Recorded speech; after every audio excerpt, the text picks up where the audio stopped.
Dawuh mapa yung sampeyan nimbali anakmu aku. Unjuk syukur ngersane Gusti kang nyipta jagat.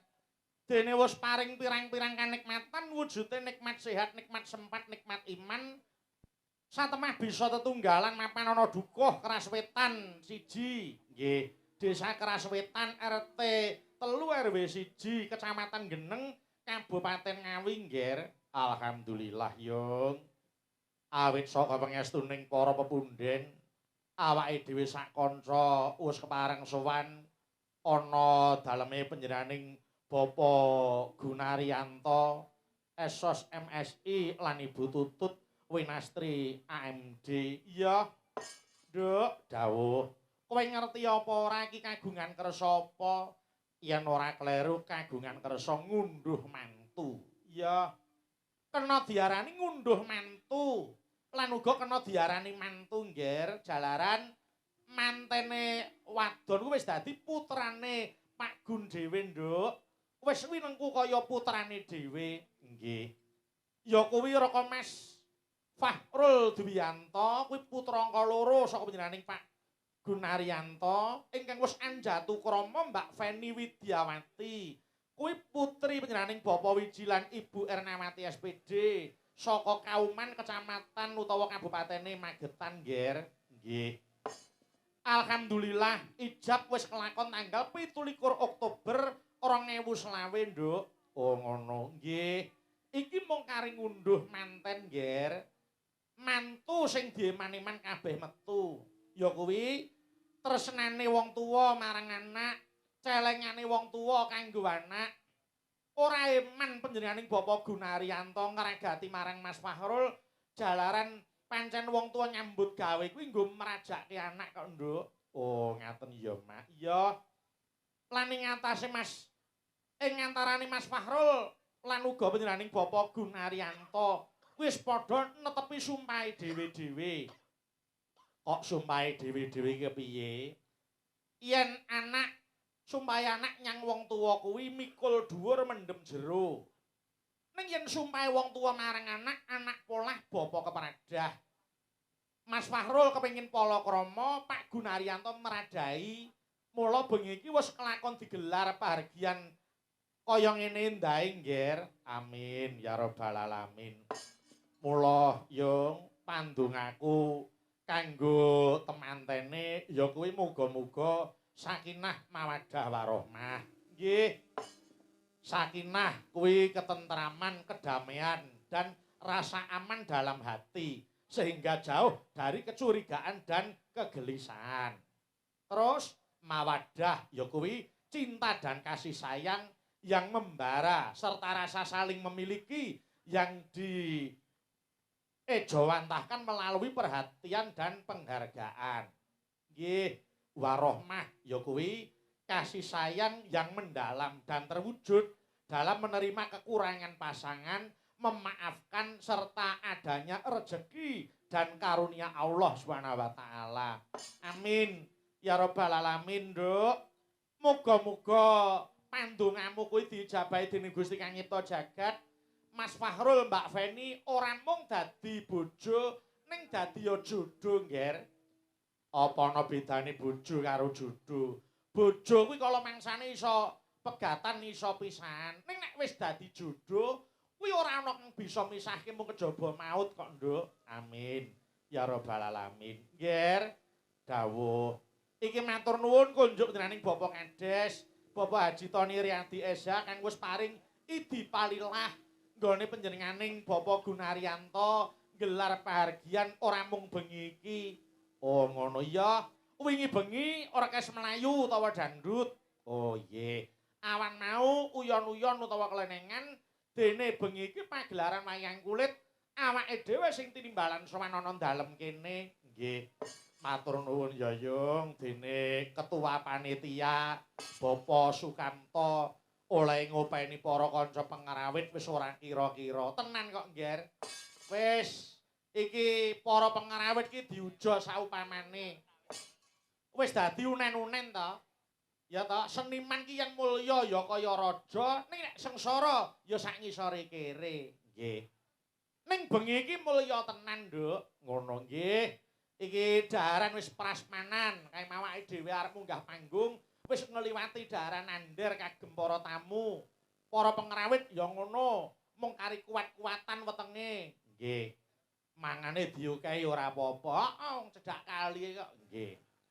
Mula, Ngger, iki gandeng ujupe kuwi tasakuran mula ayo kowe karo aku tirakatan lek-lekan ana dalem kene monggo tak derekke dasare dening Pak Gun sing ditimbali ora mung aku karo kowe klebu nimbali para kadang bintang tamu sapa Mas Yuda CS ya diaturi pinarak ana kiwa kothek dipethuk prau layar monggo tak derekke monggo ayo.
Waalaikumsalam warahmatullahi wabarakatuh. Selamat malam Mas Bayu. Amin ya rabbal alamin. Mas syukur wonten ngarsanipun Gusti.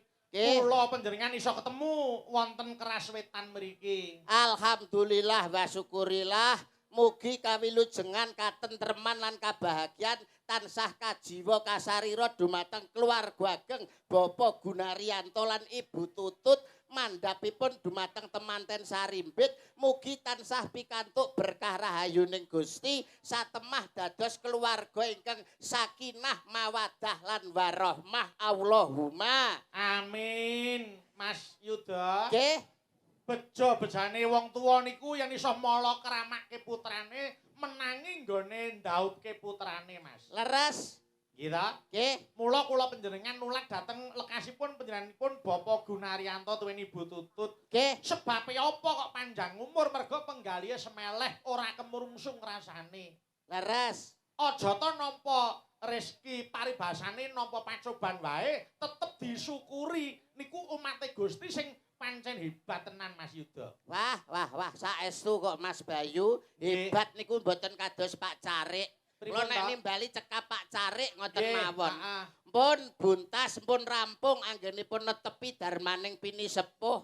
Wong kewajibane wong tuwa, darmane wong tuwa siji paring asma sing becik kanggo putrane, loro maringi ngilmu utawa nyekolahke, sing nomor 3 nikahke lamun wis dewasa. Wah, panjenengane pun buntas pun rampung anggenipun netepi darmaning sepuh. Amin. Pak Carik jan hebat luar biasa. Hebat. Napa melih menika mapan wonten desa sing paling atos. Desa kok paling atos. Keras. Oh iya, nggih. Desa keras, masyarakate kompak, guyub rukun, dasare sing kagungan kersa Pak Carik kalih Bu Tutut juragan pitik. Amin. Nek kula kalih panjenengan ditanggap karo Bu Tutut juragan pitik wis ora ngentekno telek sak trek. Wah, diaturi kok. Saestu. Apa anu Bu Carik nimbali awake dhewe iki upil apa? Awong kene iki paribasane ngempek eyom ketrimane Bu Carik kali Pak Carik kok. Nggih. Malah kepara kala wau sampun wonten usulan panjenengan mengke mboten sah kesusu kondur rumiyin. Nggih. Awit napa panjenenganipun Bapak Lurah nggih badhe manggi panjenengan maringi DP kagem taun ngarep. Ora gawe-gawe lho, aja ngono. Lho, lah saestu lho pripun? Bapak Ibu setuju nggih? Taun ngajeng Pak Lurah setuju nggih? Pun rasan-rasan nggih cekap panjenengan kula kalih Mbak Niken pokoke kumplitane nggih ngeten iki. Oh ngaten. Nggih. Alhamdulillah. Alhamdulillah. Niku dadi dongane awake dhewe, Mas. Nggih, keras. Yen to daerah keras mriki isih kersa gelar wayang, isih kersa gelar pertunjukan tegese piyai kene iki ayem tentrem kahanane. Saestu wong desa keras niku desa maju. Nadyanto desa keras niku desa sing maju. Listrik sudah masuk desa. Ternyata bareng tak selidiki neng keras niki tesik usum ting. Oh, isih ana ting. Tesik kathah ting. Nggih. Angger esuk no nenggok kanal ting ploweding ngono niku. Nggih, heeh. Ya ngeten lho, Mas. Pripun? Piyai mriki tegese nampa kemajuan zaman Nggih. ora ninggalke marang tinggalane para simbah-simbah riyin. Saestu. Wah. Niku ora lali karo mula bukane nalika durung ana listrik gitu. Nggih. Niku ting iki sing dienggo madangi. Leres. Mula niki dadi pepeling awake dhewe lali sumber bakal ketiwasan. Lali sumber ketiwasan. Dadi wong maju ya kena. Ning aja nganti ninggalke marang mula bukane biyen, ngaten. Nggih. Ya contoh ya piyai kene wajan, piyai Grapyak Semanak. Nadyan sore maudan Nggih. semanten para pamriksa dalu menika sing ngancani awake dhewe nggih. Alhamdulillah isih akeh Mas Yuda. Mboten ngirangi guyub rukun lan tandha tresnane dumateng budaya nyatane sing kepareng rawuh sakmenten kathahipun menika mratandhakaken bilih desa keras menika masyarakatipun guyub rukun ayem tentrem. Amin. Ning niku Mas Yuda. Nggih. Kula ngemutke dhateng para pamriksa sing tengen panggung ati-ati nggih. Nek lek sing kono lho Mas, sing nek kok madhep sampeyan kiwa kae lho sing kono. Nggih, sing kiwa nggih. Ku nek gemujeng apa keplok ya hati-hati nek kepleset ndak nyemplung kali. Nggih. Wah, jantenan kok. Malah sekeca lho Mas. Heeh, kowe Para napa mriku sederek-sederek dulur-dulur sing mirsani wayange malah penake. Lah piye penake? Masa enek ndelok wayang kok karo mancing barang. Iya. Wah, wis jan penak tenan kok. Alhamdulillah. Luar biasa menika saking guyub rukunipun tresnanipun dumateng panjenengan napa melih masyarakat keras menika benten kalian daerah lintunipun Mas. Menapa bedane? Alah sok kala mangsane daerah liya niku sok seneng gegeran, sok seneng tawuran, tapi nek masyarakat mriki kondusif guyub rukun. Daerah liya karo tangga sok gak gelem nyopo, karo dulur sok gak gelem akur, tanggane tuku kulkas atine panas, tanggane tuku gelang atine melang-melang, tanggane tuku kalung atine bingung, tanggane tuku ceret lho mentret niku mergo saka ora akure isine iki mung ngeri atine kuwi. serik.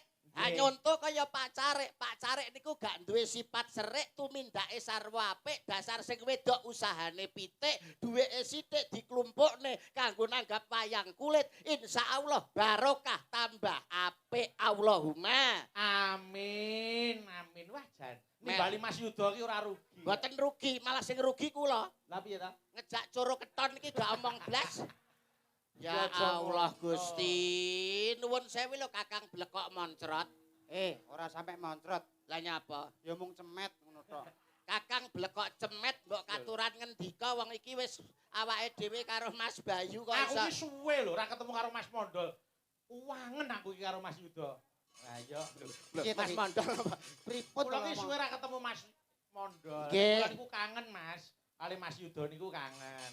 Ngomong nyatane iso dadi sicak panggung ya arang-arang. Arang-arang. Kono lari sih ora jamak. Nggih, panjenengan semanten ugi mulai saka tresnane panjenengane Pak Carik kalih panjenengan kula nggih mboten piyambak. Lah jenengan lak mboten sumerep to Mas. Apa? Masyarakat iso guyub rukun, pakliran wayang kulit iso jenjem tentrem, masyarakat iso manunggal dados setunggal. Niku gara-gara sinten lah gak ngerti. Sapa sing jalari? Lah niki Wah, Mas Mondol nggih menika salah setunggale dagelan sing menungso raine kaya cok bakal. Cok bakal ndoke siji kok. Lah ndokmu pira? Loro. Ya geceken sitok to kok iso. Kalau enek Mas Bayu ke lho. Selamat malam Mas Mondol. Selamat malam Mas Bayu Ijo. Bayu Aji kok Bayu Ijo. Mas Bayu Aji. Bayu Aji kok Bayu Ijo. Bayu Aji. Ora nggih sehat to Mas Mondol? Alhamdulillah sehat. Nggih, syukur nek panjenengan sehat. Mas Yuda, Nggih Mas Bayu nggih. malam ini sangat luar biasa. Luar biasa. Napa mboten luar biasa panjenengane Pak Carik hebat kok. Panjenengan wau rias teng pundi Mas? Transit teng pundi? Lah kuwi mau ning daleme sapa? Daleme karawitan. Putrane pembarep Nggih. Mbak Tika. Nggih. Kalah tumbas dalem utawa tumbas omah, omah lawas. Saestu. Wah, lawange diukir. Cagake diukir. Jedinge tak kira ya diukir to, Mas. Lah kena diukir to lha apa ora? Mboten diukir niku Lah wau. jebule Dipangan rayap. ya ora to. Ya diukir. Ora. Wah, hebat garwane ngasta polisi. Betul. Luar Nggih. biasa. Heeh. Namung saged turun rembug raketang mung klungsu-klungsu nderek udu Napa Mas ndedonga. Yuda? Mugi-mugi keluargeng Bapak Carik sarimbit ibu anggenipun kagungan kersa saestu pikantuk berkah rahayuning Gusti satemah temanten kekalih dados temanten ingkang sakinah mawaddah lan warahmah. Amin. Saiki gendi kowe. Ndang, ngono. Iso omong apa ora iki jane cangkem apa bedok iki kok dienggo omong ki lho. Wong kok Dongane mantene. ya ora ketang mong sethithik ki awakmu klungsu-klungsu melu udu ngono lho. Apa enek bandare kok kon wudu? Lho ngene iki Ya ora, jaman. mulai menclek ta. Jenenge klungsu-klungsu melu udu ki awakmu ki nyumbang apa ngono lho kanggo Pak Carik. Pangan dhewe enek sumbangne Pak Carik. Ngene lho, kowe saka omah rene iki oleh-olehmu apa? Nggo Pak Carik kuwi lho. Wong kula niki mriki malah golek lho Mas kok nggo oleh-oleh. Oh alah, Kowe wis karepmu ngono. Kowe iki keluargane Pak Carik ki ben piye ngono lho. ya ben ngono ae. Alah. Sampluk tenan kok wis ngene iki lho bocah kok iso. Tegese ki usahane ben saya maju dikapakne. Disurung. Maju. Mas enten kabel lecet ta? Nggo apa ta? Nggo nyetrum cangkeme cah iki lho. Jak omongan kok renek benere blas melu ndonga. Yen cara aku tumrape aku ngrasuk agama suci, tak dongakne barokah Allahu laka wa barokah alaika wa jamaah bainakum fil khair. Muga dadi keluarga sing kebak barokah lan dikumpulke karo wong-wong kang soleh. Allahumma Amin. menak lancar. Ayo kowe donga. Nganggo basa Arab kaya awakmu. Lho ya kudu isa ta? Dikira ora iso apa? Kanggo temanten to ndonga. Iya kanggo temanten. Ayo piye coba dongane. Rungokno. Oh nggih. Iya kok iso. Iya ya, aku ora budek. Bah bocah iki. Bismillahirrahmanirrahim. Bismika Allahumma ahya wa bismika amut. Iso malah menclek iki piye? Kene iki keras wetan lho. Sing Kene iki akeh santri lho, akeh santri para alim ulama iki akeh lho. Gondange para kiai, kedunge para alim ulama, akeh para santri, akeh ulama lho. Tembungmu sak klimah kok nyocok rasane ngati iki lho. Kowe iki lho ndongakne manten piye? Gak krungu to mang aku ndonga banter ngono. Piye to jajal piye? Rungokno. Bismillahirrahmanirrahim. Bismika Allahumma ahya wa bismika amut. Lho, krungu ora? Cah kocluk, cah gendeng, cah kentir. Kuwi ngono jenenge doa tidur, doa arep turu. Cah kocluk, cah gendeng, cah kentir. Ngerti ya, manten nek radang turu kapan metenge. Oh iya bener. Bener.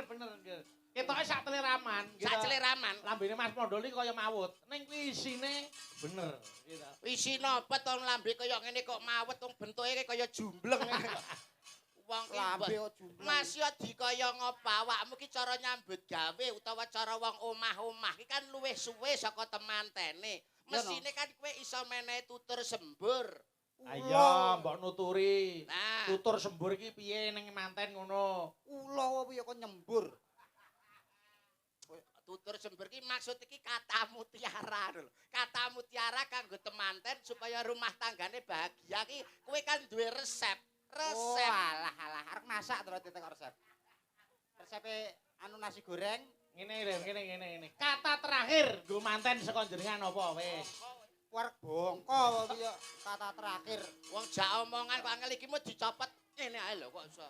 Kanggo ndonga temanten ki lho, cara konsepmu ki piye? Lah kabeh wis enek kuncine kok, Mas. Weh, edan tenan kok. Kabeh wi urip ning alam donya iki kabeh enek kuncine. Tegese wong omah-omah sadurunge omah-omah lan omah-omah kuwi ana rumus utawa ana kunci. Ana rumuse ana kuncine. Matematika apa kok rumus? Nak ngentahi. Nak ngentahi. Lah kok adene tekoni ya sing tenanan wangsulan kok rumuse apa? Rumuse wong omah-omah, kunci wong omah-omah saurunge dadi manten kudu piye? Yo, tetep kuncinya hanya 3. Apa kuwi? A, B, C. Weh, Lho. Manten mbok tukokno kecap nggo ngecroti matamu ngono kowe. kunci wong dadi manten Kunci kok. ada 3. 3. A, B, C. Kuwi enek maknane, Enek maknane. enek karepe. Enek karepe. Wah, edan tenan kok gundul ki kok iso. Wis mari kok. Karepe apa? Karepe apa? Huruf yang pertama adalah A. A. Anak loro kudu padha senenge. Weh. Ya bener. Bocah loro lanang wadon kudu padha senenge. Mergo wong dadi manten iki ora iso dipeksa rasane. Betul. Mula betul. kudu padha senenge. Padha Nggih. senenge. Nggih. Nek wis bar A terus B. B. Bapak Ibu kudu merestui.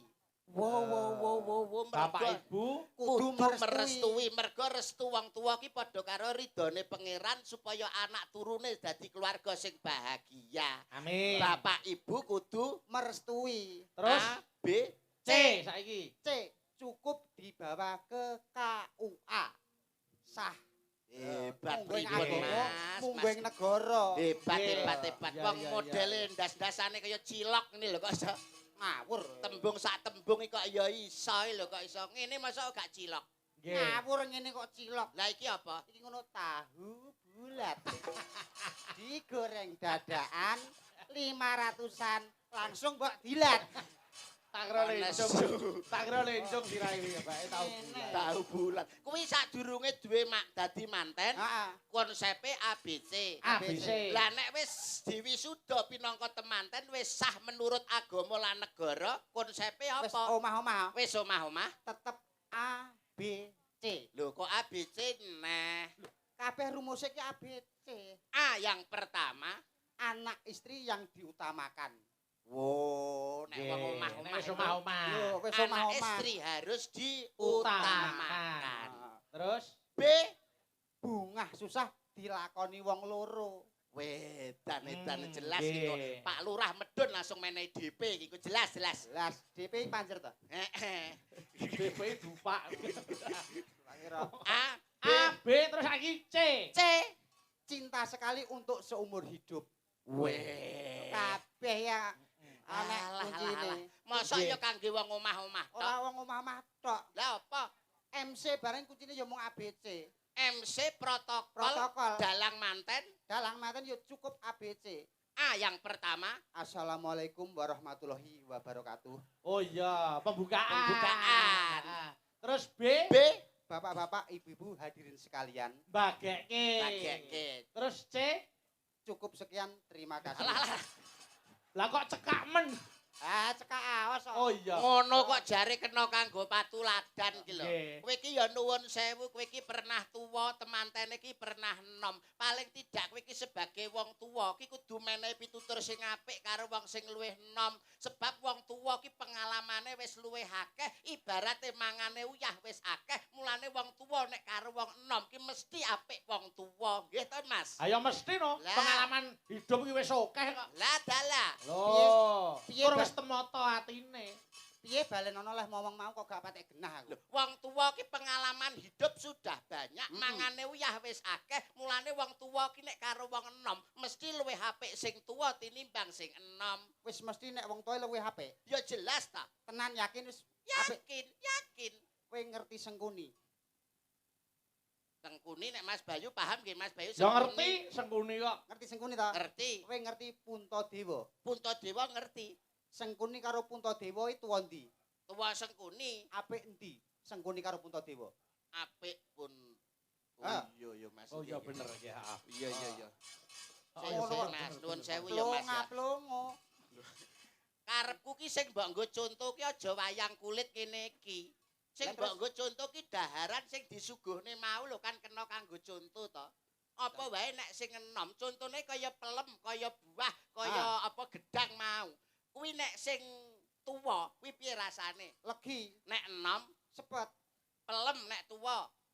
Nek legi, nek enom, kecut. dadi panganan apa wae, kuwi nek tuwa mesti luwih enak tinimbang sing enom. Rungokno kuping mundul kowe. Dadi panganan apa ae Nek tuwa luwih enak tinimbang sing enom. nek tamongi. Apa? Bojomu ning omah tau kelan bung. Tau nyayur bung. Sik rada rono Mas, rada rono. Sik. Ngene lho ya Mas ya. Pelem ya. Pelem, Kuwi nek tuwa legi. legi, Nek enom, kecut, gedang nek tuwa, legi, nek enom, sepet. salak nek tuwa. Lho, legi, Nek enom, sepet. dadi panganan apa wae kuwi nek tuwa luwih enak tinimbang sing enom. Rungokno kupingmu, hup aja mbok bantah. Dadi panganan apa ae nek tuwa Luwih enak tinimbang sing enom. tak takon aku. Takono. Bojomu ning omah tau nyayur bung ora? Tau kelan jangan bung ora? Ngene lho ya Mas ya, pelem ya Mas ya.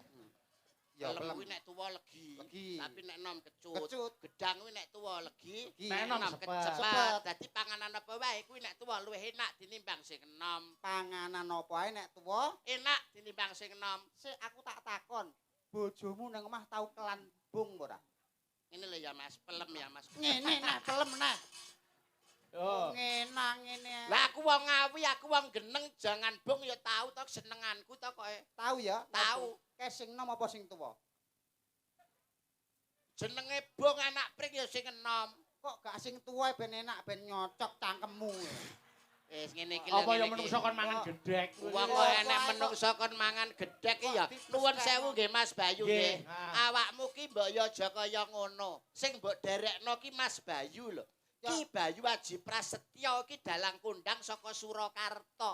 Kowe iki tindak sapecak tembung saklimah muno-muni kudu sing sarwa ngati-ati. Tugas dalang ki ngudal piwulang. Piwulang sing luhur, piwulang sing becik. Kok sak penake kowe karo dalang? Lah terus karepe Lho, dalang ki gawean sing abot lho, Mas. Aja Dal- nyepelekno dalang lho kowe. dalange abot. Abot. Abote dalang nggih endi apa ngangkati gamelan? Apa usung-usung gamelan? Apa notoni debok? Dalang teko kare lungguh karo hung cek cek cek cek kok muni abot.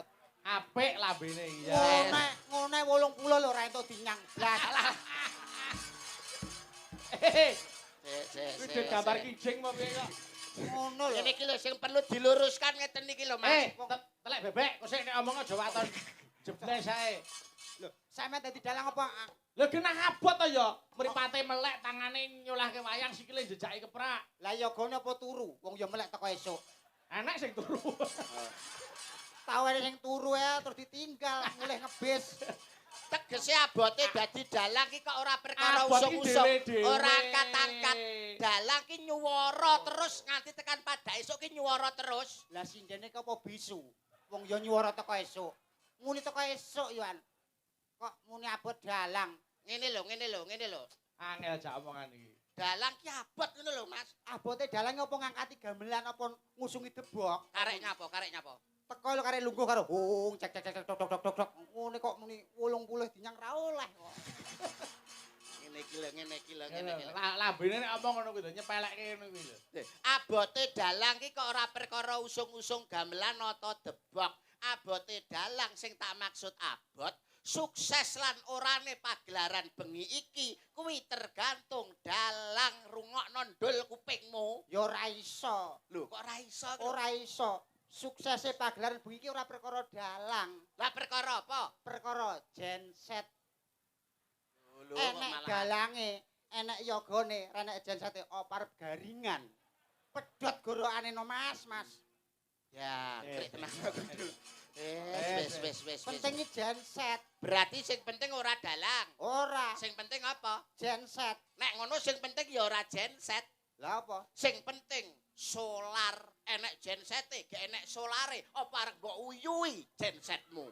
Ya ora iso murup. Ora iso murup. Dadi sing penting Solar. ora iso. Sing penting pom. Enek solare, ora enek pome, lehmu arep tuku nang ndi? Nggone bakul brambang. Ora enek. Aduh. Berarti sing penting apa? Sing penting pom. Nek ngono sing penting ya ora pom. Lah apa? Sing penting lemah utawa bumi. Nek gak enek bumi, arek mbok encepne ndi pommu. Ha. Ora iso dibangun. Lah, sing penting bumi. Nek ngono sing penting ya ora bumi tok. Lah sing penting apa? Sing penting Allah Subhanahu wa taala. Ya entek nek tekan ngono ya wis entekno. Mas, entek mbok anakne rono. Lah, Digawe rono ya entekno kok ya. lah rantang para rono sewengi utuh mung engkel-engkelan tok. Klungsu melu udu. Nggih. Gliak-gliak watone. Kecandak. Gremet-gremet Watone slamet. Ah. Mula kabeh iki penting. Nggih, Gitu. nggih. Kaya dene wong sak awak sak kujur iki. Nggih. Meripat duwe kewajiban dhewe, irung duwe kewajiban dhewe, lambe, tangan, sikil duwe kewajiban dhewe-dhewe. Leres. Dalang yoga sinden pelawak niku wis ana nggone dhewe-dhewe, ora perlu dibanding-bandingke gitu. Betul. Duweni tanggung jawab sing abot kabeh. Kaya dene Mas Yuda. Nggih. Ya duweni tanggung jawab. Betul. Mergo panjenengan kuwi duweni kulawarga, nggih to. Nggih. Nyambut gawe sing apik, satemah para pamirsa seneng atine, sok bakale ditimbali meneh. Amin. Nggih. Lho, sampeyan dhewe wis seneng kok aku kok. Lah nggih. Luwung ngoten mengke ngene Pak Lurah, luwung ngoten mawon. Piye? Sok nggone Pak Lurah ra nggo Aku karo Mas Bayu tok. Ah, Pak Lurah tak bacok. Alah,